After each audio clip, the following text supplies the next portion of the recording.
Hi everybody, my name is Boaz Avital, and I'm willing to bet that if you operate the services that you build and run them in production, you've learned a universal truth, and that truth is that operations are a burden on your team. The time that you spend operating and managing your cluster is time that you're treading water. You're not improving your service, you're not building new services. In those 5 years that I've spent at Twitter building and operating distributed storage systems with thousands of nodes, I've definitely seen and done my fair share of operations. So I want to talk to you today about what makes specifically operating a distributed storage system difficult. Why do you need to think about availability during your routine operations? How you can make correctness and maintain correctness while your clusters expand and contract and you move your data around. And what starts to break down as your scale continues to grow. I could talk in generalities, but I think it'll be more interesting and more concrete for you guys if I talk about these problems and the solutions that we came up for them in the context of what we did in our internal distributed key value store at Twitter, Manhattan. To give you some background, Manhattan is the primary storage service at Twitter. It holds most of the important data that you care about: tweets, users, advertising data, DMs, anti-spam, on and on and on. And it's a bit unique for this discussion because Manhattan runs in 3 different modes of operation: an eventually consistent mode, a strongly consistent mode, and a read-only mode. And I'll talk more about those later. But I think that because of that, no matter what kind of system you run at your company, you're going to find parallels in this talk between our services and yours. So let's start off easy. What does cluster management have to do with availability? I think you'll agree that the point of a stateful service is that any given piece of data will only live on a subset of the hosts in your cluster. Some databases, like HBase or Sharded Mongo, elect a master among these hosts. Manhattan is the type of database that uses a quorum system, which makes all the nodes that share data equivalent to each other. So a majority of them have to be up in order for data to be available. But because of that, normal operations, like doing a restart of a single node that shares data with other nodes, does not make you lose availability at all. The problem comes in when you try to take down a node, let's say for a restart, while other nodes are also down because they're also restarting or because they had a failure. And when you restart another node that node shares data with, a portion of your key space becomes unavailable. And this is something that we're really trying to avoid. The way that we can avoid this is by looking at something called our topology. A topology, to give you some vocabulary, you can think of like a kind of mapping of how you distribute your data around the cluster and which nodes share data with other nodes. In this case, the topology is very simple. We have groups of 3 nodes that share data with each other. So when we want to restart the cluster in a safe way, we're able to pick safe sets from this topology and restart them. We can do this manually by picking these batches and waiting for them to restart and making sure that they came up properly, and then picking the next set of batches and doing it again. And for a while, especially when you first build your service, you're probably going to do it like that so you can get a handle of the operations of your cluster. But we can make it better by eventually codifying these rules into a tool. Now, like anyone, if you're going to make a tool, you have to pick a cute name for it, and our tool's name is Manifest. And in Manifest, there's a single command that allows you to do a rolling restart of our cluster. It'll pick the nodes that are safe. It'll drive the restart, making sure that nodes come up. It'll do everything that a person was going to do to make sure that the restart happens safely. Now, this pattern of taking actions that a human does and codifying them into tooling is a common and necessary one. And it's something that you should keep in mind as we start talking about more complex topics. The real meat of managing a storage cluster is ensuring the correctness of that cluster over time. It's one of the hardest things that you're going to have to get right when building a stateful service. Let's say you're in a state where you're talking to your database cluster and you know where data lives and you're able to make requests and it's very easy. And then you want to add nodes to this cluster. Now necessarily, in order for those nodes to be useful, you have to move some data onto them. And then once you move the data onto them, you have to make sure that the requests that go to that data are able to follow it as it moves around the cluster. If you're ever in a state where requests are being sent to a location where data is not, even if it's just for a moment, you've likely broken your contract with your customers. And your database is what I would consider not correct, because it doesn't behave the same way as it did when no shards were moving around at all, when no data was moving around at all. So that's what I mean by correctness and ensuring correctness in this context. And it's a hard thing to do. And it's the fact that it's hard is the reason why you see so many stateful services where the only way that you can resize your clusters is by starting up a new parallel cluster and taking a planned outage to move your requests over to that. So in order to talk about how we do this, we can first talk about how we place data in the cluster in the first place. Manhattan, like a lot of other databases, distributes its data by first partitioning data into a set of shards. You can think of a shard like a slice of the possible key space in your database. We then distribute these shards among the nodes in the cluster. There's a good few ways to do this, as if you work on databases, I'm sure you're aware. One perfectly good way, though, is through consistent hashing. Consistent hashing is when you represent your nodes in your cluster with points, usually very many points, that are placed around a consistent hash ring deterministically and randomly, usually with some kind of cryptographic hash. And then you place your shards on that consistent hash ring in much the same way, deterministically and randomly. And the shards of data effectively get assigned to your hosts. The distribution of the shards to your hosts is a probabilistically even distribution. And this probabilistic distribution is going to be good enough for most people for a long time. However, it does have a fault. And that fault is that a probabilistic distribution is a lot like tossing a coin. You will get heads and tails 50% of the time, only if you toss that coin a lot of times. And similarly, you'll get an even distribution of shards around your cluster, only if you have very many more shards than you have nodes in your cluster. And as Manhattan was growing and we scaled the number of nodes, that number of nodes started to approach the number of shards that exist in the cluster. And because of that, the heaviest, most loaded nodes in the cluster became much more full than the least loaded nodes. We wanted to solve this problem, so we took a different approach to sharding that you might have heard of as well. We sacrificed the deterministic placement of data, because consistent hashing is a deterministic method, with a way to give us perfect balance by using a static mapping. We put in our tools the ability to basically map one-to-one, or one-to replication factor, the number of shards, or each shard in your cluster to hosts, such that we get a perfect balance of that distribution.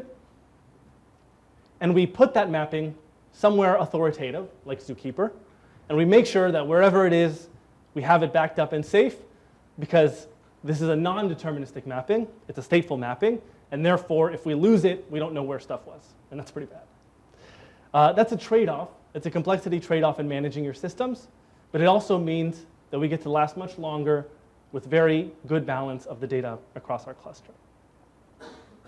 So now that we're balancing data properly, how do we get to moving data around?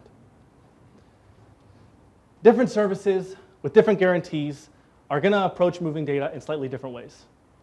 By default, Manhattan is an eventually consistent database, a Dynamo-style eventually consistent database with conflict resolution on the write path. That means that we know, based on an internal timestamp in each of our writes, which writes arrived at the database later than other ones, and we're able to choose the last write that has arrived as the winning write whenever we try to resolve two pieces of data in our database. This is a really useful feature, and it comes in handy in things like topology transitions. In this kind of database, there's a few basic steps that have to happen in order for you to move a shard from one set of hosts to another set of hosts. We model these steps as explicit states in a state machine, and the cluster is driven through those states with each node needing to act back to a central authority, usually Zookeeper, the fact that it has completed that state before we can move on. We start out in the normal state. This is where we spend most of our time. Nothing is moving around. We then decide that there's a new set of hosts that we want to move data to. We start by directing writes to both the old set and the new set of hosts. We wait for these writes to be applied on both the old set and the new set of hosts, because all writes are simple insertions, and we can do that. And waiting for these writes to be applied, I should note, is going to cause us some amount of pain. So by writing to two sets of hosts instead of one set of hosts, and waiting for them to acknowledge that, we're going to affect our high percentile latencies, and we're going to slightly increase the risk of unavailability given failures. But that's okay, that's a necessary trade-off for making this work. Once we're directing all writes to both places, we can take a snapshot of the data that was on the old hosts and stream them over to the new ones. And remember, the reason that we can apply ongoing writes to these set of hosts while we copy data in from an old host is because we have that conflict resolution property, where we can resolve the old writes and the new writes correctly. Once the data is copied over, we finally direct all of our read and write traffic to the new set of hosts, and we're in a new, safe, normal state. Now, you might see problems with this. I said that this is the basic set of steps that needs to happen, but it turns out that it's not a sufficient set of steps. Because in a distributed database, where you're distributing data across many thousands of nodes, or even really if you're distributing across just two nodes, you cannot atomically change state across all of your nodes from one state to the next. If you're keeping this state information in an authoritative place, like a Zookeeper, when you update your information to tell your cluster to get to the next state, each node is going to receive that update and act on it at a slightly different time. We're not going to be able to change states atomically, and we're not going to be able to change states instantaneously with respect to the requests that are coming into the cluster. It does give us one property, though, which is that we know that any node can only be in one of two states: the current authoritative state and the state immediately preceding that, because we would never try to go forward until all nodes agree that they've reached the latest state. So that means that while some nodes are in this final state, directing their reads and their writes to the new set of hosts, other nodes are still in this previous state, directing their reads to the old set of hosts. That means that it's possible for a write to come in that a subsequent read goes to a different set of hosts to.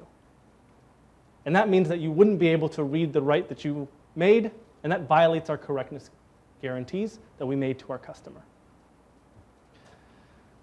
So how can we get around that? We can avoid this by taking advantage of the fact that we're always in one of two states and introducing new barrier states into our state machine. These states take into account the fact that we're a distributed system to make sure that we always do things in the correct order. So we'll see that we added two states here. The first state that we added was a state to prepare a host to receive writes for the new shards that they're going to own. We do this for two reasons. In part, it's because Manhattan's implementation treats shards as physical backends on our clusters.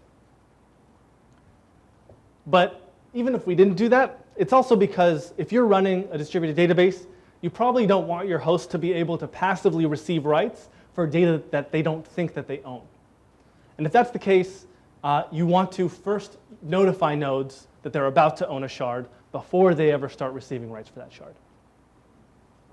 The second state that we've added to correct the issue that I just talked about was a new state to direct reads to new hosts before we stop writing to the old hosts. So because we know that we'll only ever be in one of two states, we know that we'll never stop writing to the old set of hosts before all of the cluster knows to only read data from the new set of hosts.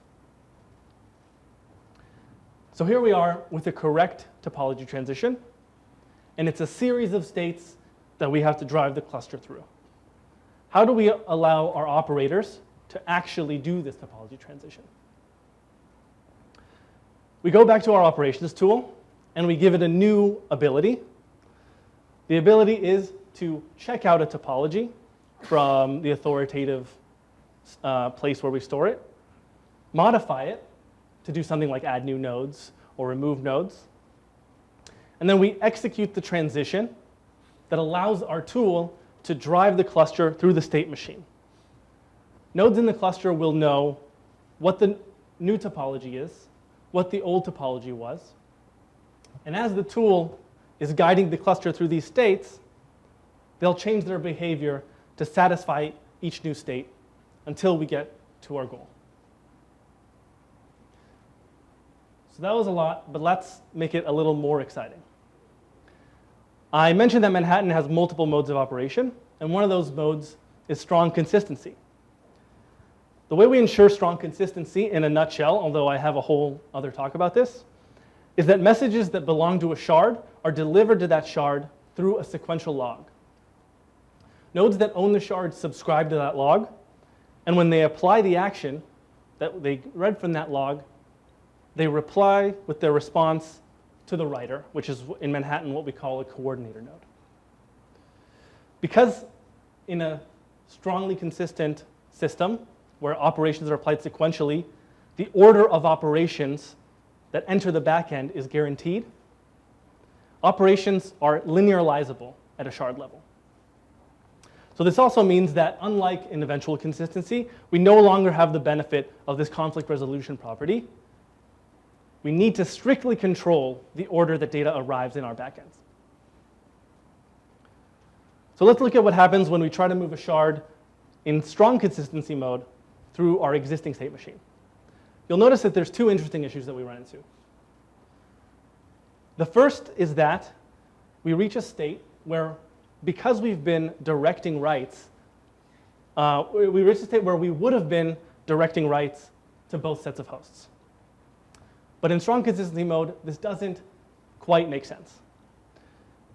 Even though once the nodes have decided that they own a shard, they automatically subscribe to that sequential log for that shard, because they don't have any data on them yet, and because the order in which writes are applied to the backend matters, we can't actually consume from the log.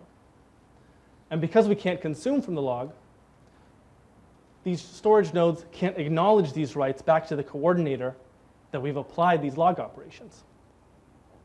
So because this state doesn't really make sense, we can treat it like a no-op state and move on.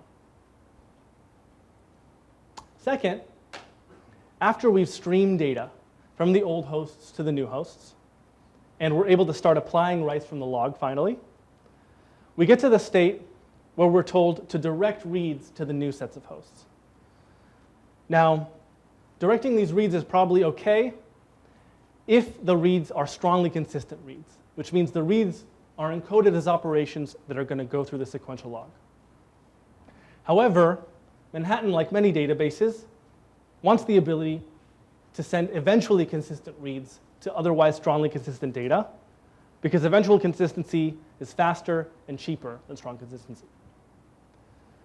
When we try to do that, we'll get into a situation where we don't know for sure that the writes that we're trying to read have actually been applied to the new set because we were only told that they were applied to the old set. And again, we get into a state where we might be serving incorrect data. We can solve this, similar way to how we solved the last one, by adding new barrier states. Here, we've added two more new barrier states. The first state we add is a kind of a replacement for the previous state that we no-opt, where our cluster begins to wait for the new set to apply a write before we acknowledge that the fact that the sequential operation has completed back to the client. After we get to that point, we know that the writes that reach the database once everyone has reached this state are going to be coherent on the new set of hosts. We then add a second state. And this state is again one that ensures that we've caught up on the sequential operation log. And the reason we have to add this state is so that we know that we've processed any leftover writes that were still on the log at the time they were published when we didn't still need a dual acknowledgement from both sets of hosts. Only after we've reached this point are we safe to start directing reads to the new host set. So you'll notice something, and it's that these two new states, as interesting as they are not really useful for eventual consistency mode in Manhattan. So much like the strong consistency mode treats the state that it doesn't need as a no-op state, eventual consistency mode treats these two states as no-op states. But they all belong to our state machine.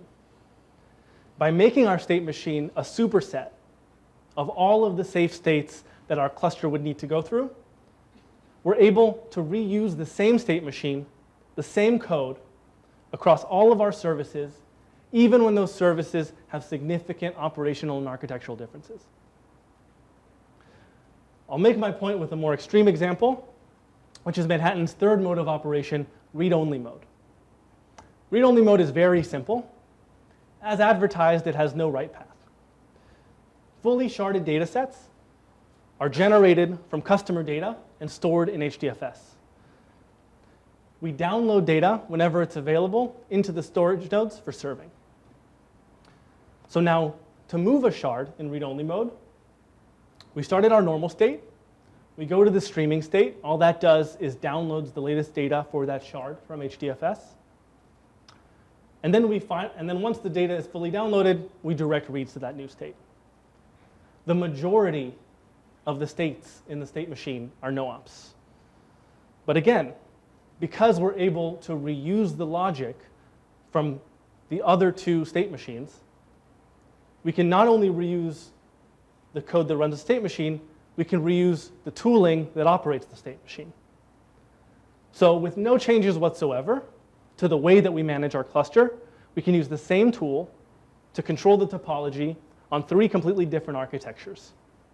We check out the topology from Zookeeper, we edit it to look the way that we want, and we execute the topology transition. So that's great. That's great for our operators. You'll notice here, though, once the slide comes back, that I'm being honest. And I'm telling you that we usually used to run this topology transition in a screen, although some people prefer tmux. And that's because of this transition, which executes state changes in Zookeeper, listens for acknowledgments from our cluster host when they've completed those states, and updates the authoritative information and continues to drive the transition.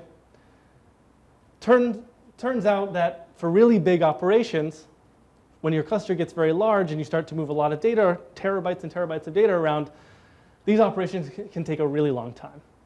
And we don't want them to die, so we run them in a screen. But that brings us to our next topic.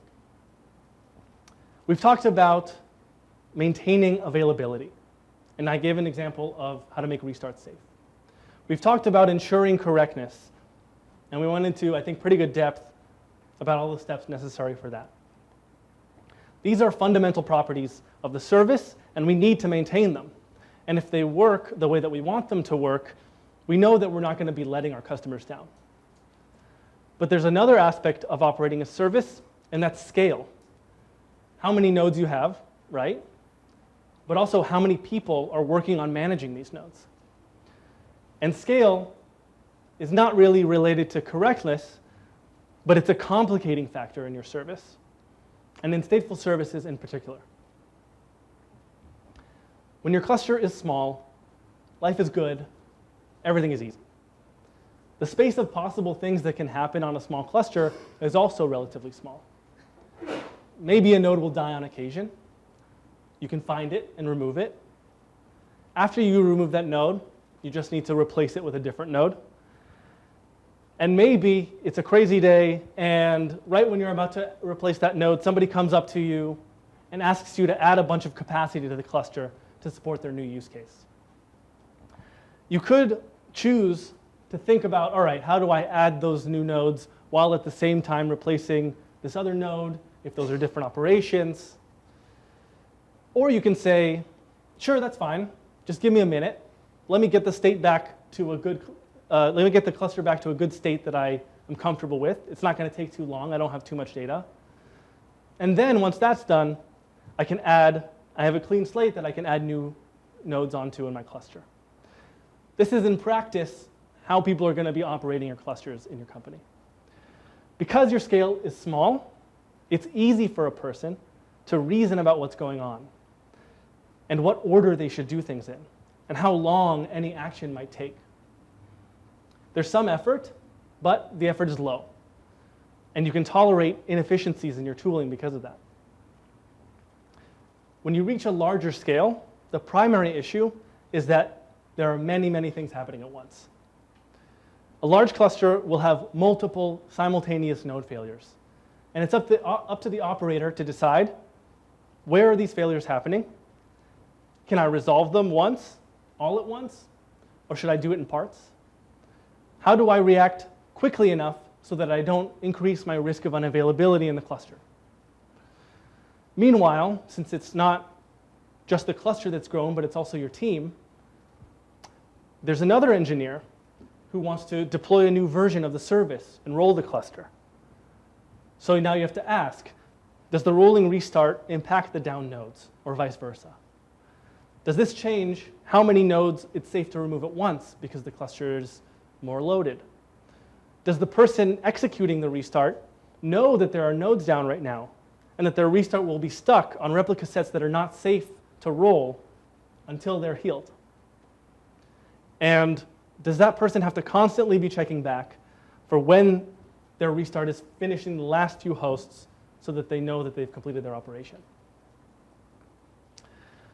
And then as you're making progress and you're removing nodes and things are going okay, somebody comes in with a really urgent request to expand the cluster by a huge amount, and they need this now.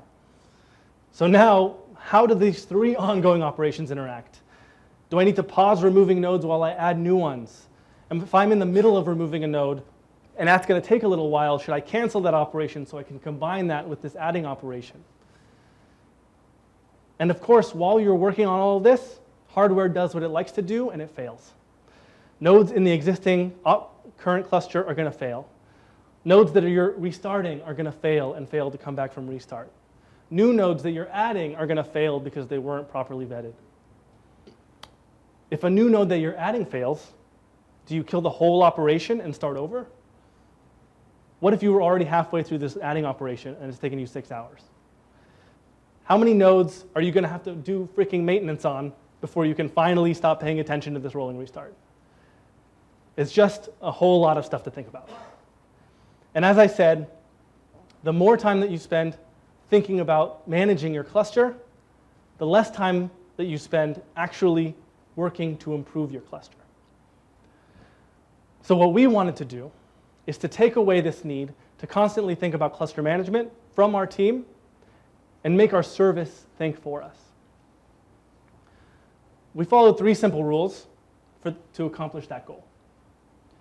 The first, and I think the most important rule, is that operations have to be safe to execute.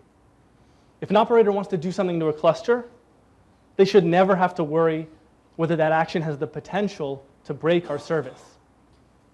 If it could, our service has to either not let them do it, or it has to put it off until a later time when it's safe to operate.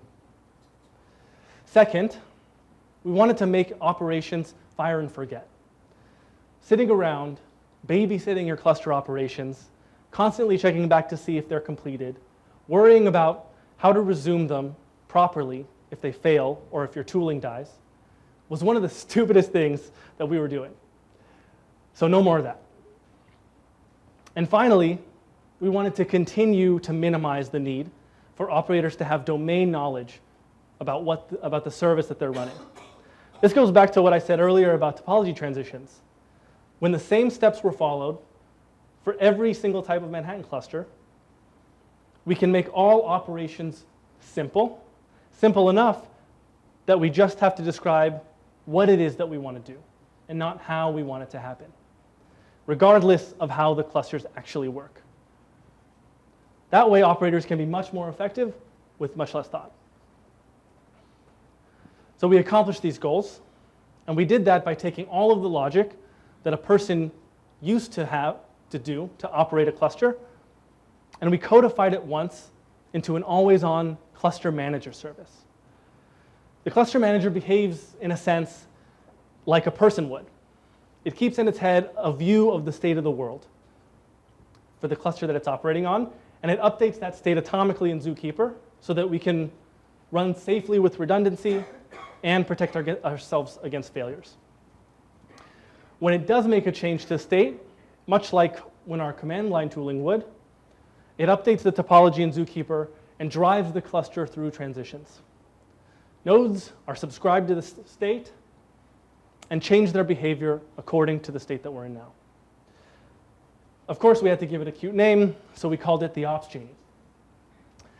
We built a few things into the Ops Genie to make it meet our requirements. First, we gave it a goal-oriented architecture. This is as opposed to an operationally oriented architecture. And we also gave it all the rules that it needed to safely run concurrent operations on the cluster when those operations can be done concurrently. As I mentioned, the operations service keeps the state of the world. And when you ask it to execute operations, to add nodes, to remove nodes, to restart nodes, instead of actually executing those operations on the cluster one by one, it instead updates its goal state of the world. These nodes should exist. These nodes should not exist. These nodes should be started after this time. It can then take safe actions to accomplish this state instead of queuing dumb actions one behind the other. We also had it make incremental progress while continuously rebalancing data around the cluster. For example, if I want to add a set of hosts to the cluster, what we do is we select the shards that were going to belong to these hosts, and we start to move them. If I then decide shortly after that I want to add a different set of hosts, while the old tooling would have made us either have to wait for the first transition to complete before we can do our second transition, or cancel this first transition and do the actual transition that we wanted. Now the Ops Genie just updates its goal state, and it's able to, on the fly, change its behavior and move the shards that are going to belong to the new hosts over there while taking the minimum number of actions that it needs to in order to get us to our newest goal state. This way, operations happen as fast as possible and much faster than if a person had to instruct the cluster how to move data around. And of course, we gave it the ability to manage restarts and to detect when nodes are up or down. The Ops Genie consults the topology, and it checks the health of the nodes that are in it. And it only asks nodes to restart if it's safe for them to do so. If an operator asks it to restart the cluster, and for whatever reason that's unsafe to do for an extended period of time, at least for a subset of the hosts, the Ops Genie will wait patiently until it finally decides that it can reach its goal state, and then it achieves it with no more babysitting, no more waiting around. And if anyone wants to see that progress, they can just check in our Viz dashboard to see what the service metrics say about how the cluster role is completing. And of course, as you would for any service, we gave the Genie the ability to throttle the rate at which it completes operations. Things like restarts and shards movements, so that we make sure that no operation significantly impacts the cluster by taking down too many hosts, by moving too much data around and taking too much compute for that reason. So with all of these features, how easy or hard is it now for us to operate a Manhattan cluster? Well, here's our new cute client name. And if I want to issue a restart like I did before, it's just Genie client rolling restart. This time the command returns instantly though, and the cluster starts and finishes its roll without any more attention from any of our operators. If I want to handle the death of a node, all I have to do, very semantically meaningful, mark that node dead. The Genie knows two things. It knows how to check to make sure a node is really dead and not in a zombie state or in a half-dead state. And once it's verified that, it knows the best way to deal with the dead node and to restore health back to the cluster as soon as it can. Similarly, if I want to add nodes, there's no more editing topology files, which, as it turns out, starts to get really unwieldy and cumbersome when you get to the thousands of nodes. So now we simply tell the service, hey, I want to add these nodes to the cluster, and it takes care of the rest for us. And again, we have no babysitting. And as you might expect, if a node dies while we're adding it to the cluster, we just tell Genie to mark that node dead, and we go about our day. And maybe most importantly, we have the ability to completely pause the service. If you operate your own clusters, you know that having control is the most important thing. And you're always going to have some kind of emergency where you'd like to stop any more actions from happening on the cluster. Things like, you detect that there's a bug while you're doing a deploy and you want to stop it. You think that like a current topology transition is having some kind of undue impact and you want to pause it. We gave the Ops Genie a really simple command so that you can freeze and just say, stop trying to make progress towards your goal state for now. And now that we have all of these commands, and they're extremely simple and they're extremely straightforward, you'll notice that they don't really have anything to do with storage clusters per se, or the way a distributed database has to work. The commands that talk to Ops Genie completely hide how operations work, and operators now only have to worry about when these operations should happen. And once you've done that, it becomes a lot easier than it ever was to take the next step and automate all your operations on your cluster. So with the Genie worrying about, for instance, how to remove dead nodes from a cluster, now it's really easy for me to automate the detection of dead nodes and hardware failures and tell the operations service to remove them for me. And when we receive new machines that we want to be added to the cluster, it's trivial to say, here's the new nodes, they just got dropped, add them automatically. And this can translate to if you're operating in the cloud. Now, spinning up new instances and adding them to your distributed storage cluster can happen in one easy command. Automating these common actions so that they take literally zero time from humans is a huge benefit for freeing up time from your engineers. And your engineers can now use that time to improve your service and to deliver more value to your customers or however else they want to use that time. So we don't want to let a good thing lie. We want to keep a good thing going, and we want to keep making our cluster operations awesome at Manhattan and at Twitter in general. So we have a few things that we want to work on in the future that you might find interesting. Right now, we already place data between failure domains so that that data is safe. What we want to do is a couple things. We want to work on spreading data around to improve our time to recovery. We also want to try to place data intelligently on different access tiers so that data that's less hot gets put on cheaper storage. We also have different customers, and different customers have different usage patterns. Some of them are write heavy, some of them are read heavy, some of them do point lookups, some of them do mostly range queries. We want to make sure that each of these usage patterns lives on the most efficient storage format for them.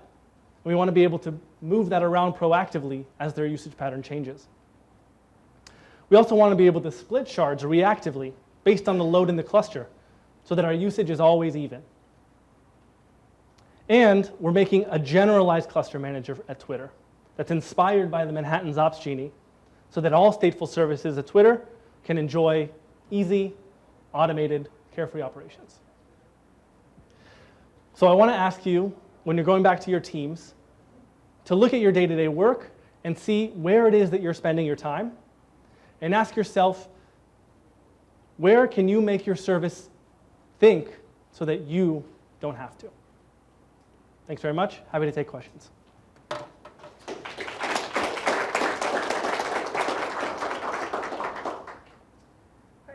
Just curious, how's the Manhattan platform is a key value store compared to OpenStack Suite or Ceph? I mean, do you guys did any comparison contrast between what you guys did? Repeat the question. Yeah. So the question was, how does Manhattan compare as a key value store to Ceph or the OpenStack offering, which I didn't hear what it was, I'm not familiar with. Manhattan is a kind of a pure key value store with some big table-like semantics. You can think of the data model as similar to the Cassandra data model with some simplifications. So it's not an object store necessarily, and it's got a few layers on top of it, but at its core, it's an eventually consistent database. Does that answer your question? Okay. Great. So, you talked about how you map shards to actual physical nodes. Yes. So do you also guys Manhattan support like adding more shards itself, or rebalancing shards? So we're real big believers in building iteratively and delivering value where it's needed and planning things for later. So right now, every Manhattan cluster has a fixed number of shards. We're working currently on the ability to split shards. And splitting shards will allow us, it's basically nothing but a kind of a rote scale limitation. And the ability to split shards, which is fairly straightforward, just with some amount of work that's pretty similar to the topology transitions that you see here, will allow us to scale horizontally indefinitely. Yeah? What is the Manhattan achieve consistency with something like a network event, or is it able to talk to feedback and so forth? If there's some kind of network interruption, it depends kind of what you mean by consistency. Manhattan will be constantly repairing its data in between nodes, especially in an eventually consistent mode, where our guarantee is that we will give you the consistency that you asked for, be that read your own rights or very weak consistency or something like that. But in the background, we'll constantly make sure that all the nodes are coherent and agree on what the state of the world is.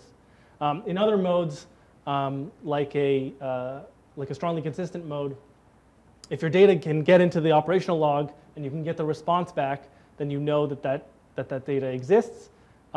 Whether or not data gets applied in these kinds of distributed systems at all, when what you see normally during a network event is something like a timeout, is a much more difficult thing to reason about. Basically, if you ever see that an operation timed out, you have no way of knowing where and at what point in its life that operation timed out, so it may or may not have applied. And this is the same for every kind of database, even not distributed databases. Anyone else? Can you tell me how big is your storage cluster? How many nodes you have in operation? You think a data center or across multiple data centers? We have tens of thousands of nodes running Manhattan at Twitter. One question: do you create something new to make like a stream processing? Like you said, the order of the stream has to be. Yeah. Did we create something new for our sequential logging? We actually used the distributed log, actually called distributed log, that is available at Twitter, which was just recently open sourced. It's a logging framework, a distributed logging framework that's built on top of Bookkeeper as its data storage. Yeah. So you use those training to encapsulate all the operations behind Zookeeper. Is that, because I was trying to understand that Yeah.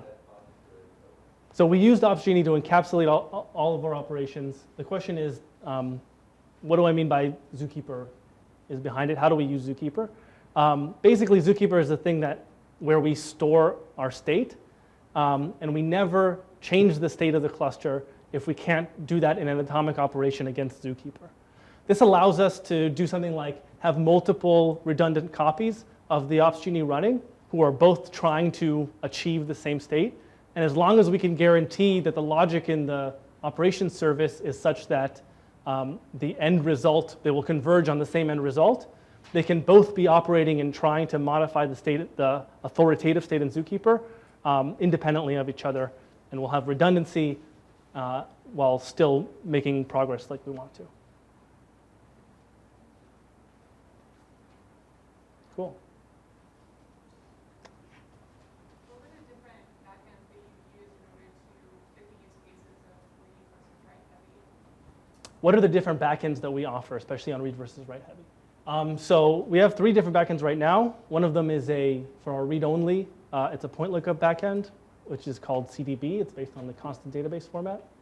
Our second backend is a LSM tree-based backend that we wrote that uses SS tables, and that's what we use for our write-heavy data.